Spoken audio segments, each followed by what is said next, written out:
మీరు 'చెగువేరా' అంటే నిజంగా నేను నమ్మలేదు ట్రైలర్‌లో చూసినప్పుడు. అంటే చాలా పవర్‌ఫుల్‌గా చేశారు. సో, ఇక్కడికొచ్చేసరికి చాలా అమాయకంగా, ఇన్నోసెంట్ అంటే లుక్స్‌లో మార్పొచ్చేసిందనమాట. ఇక్కడేమో చాలా అమాయకంగా చూస్తున్నారు. అక్కడ చాలా ధైర్యంగా చూసారనమాట ట్రైలర్‌లో. సో, ఫస్ట్ ఆఫ్ ఆల్ మంచి థాట్ అండి మీకైతే వచ్చిందైతే. చాలా మంచి థాట్ వచ్చింది. సో, దానికైతే మేము అప్రిషియేట్ చేస్తాం.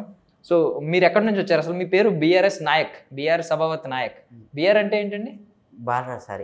బాలరాజు. బాలరాజు. బాలరాజు. మీరు బీఆర్ సభావత్ నాయక్. అంటే మేము నాయకులం, లంబడోళ్ళం కాబట్టి హ్మ్. నాయక్ అని యాహ్! పెట్టుకున్నాం. ఇప్పుడు బీఆర్ఎస్ నాయక్ అంటే అది ఒక అంటే పేరు మీరు మీరు అమాయకత్వం, మీ అమాయకత్వానికి, మీ పేరుకి, మీ హెయిర్ స్టైల్‌కి, మీ స్టైల్‌కి అసలు సంబంధం లేదనమాట. యాహ్! చాలా బావుందండి. సో, ఫస్ట్ ఆఫ్ ఆల్ అసల 'చెగువేరా' అనే కాన్సెప్ట్ దీంతో 'చెగువేరా' బయోపిక్ తీయాలని మీకెందుకు అనిపించింది? అసలు మీకు సినిమాలకి సంబంధం ఏంటి ఫస్ట్ ఆఫ్ ఆల్? అంటే సినిమాలు చిన్నప్పటి నుంచి హ్మ్. చిరంజీవి గారి సినిమాలు బాగా చూసేవాళ్ళం ఆ! కదా! హ్మ్. దానివల్ల సినిమాల మీద చాలా ఇష్టం హ్మ్. ఏర్పడింది. హ్మ్. సినిమాలో ఏదో ఒకటి చేయాలి. హ్మ్. తర్వాత కొన్ని రోజులకు హ్మ్. డైరెక్టర్ కావాలి. హ్మ్. డైరెక్షన్ అంటే చాలా ఇష్టం. హ్మ్. సో, ఈ సినిమాకి మీరే డైరెక్టరా? మీరే రైటరా? మీరే హీరో కదా! హీరో అంటే అది యాహ్! అనుకోకుండా జరిగింది. ఆహా! ఓకే. కావాలని హీరో ఆ క్యారెక్టర్ చేయడం కాదది. హ్మ్. నేను 20 ఏండ్ల నుంచి చేయాలని ఈ కథ కోసమే కూర్చున్నాను. హ్మ్. 20 ఏళ్ల నుంచి. 20 ఏండ్లయింది. ఓకే.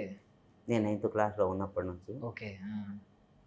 నైన్త్ చదువుతున్నప్పటి నుంచి ఒకసారి 'చెగువేరా' సార్ గారి హ్మ్. అస్థికలు బయటపడ్డాయని ఒకసారి ఆ! పేపర్‌లో చూశాను. ఓకే.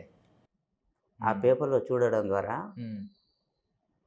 20, 30 ఏండ్ల తర్వాత అస్థికలు బయటపడ్డాయని న్యూస్ చదవడము, ఆ పేరు హ్మ్. 'చెగువేరా' అనే పేరు, ఆ రూపము హ్మ్.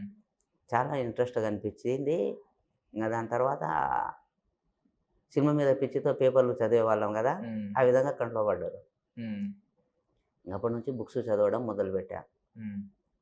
స్కూల్లో బుక్స్‌ల కన్నా ఈ బుక్కులు చదవడం ఎక్కువ హ్మ్. మొదలుపెట్టుకున్నాను.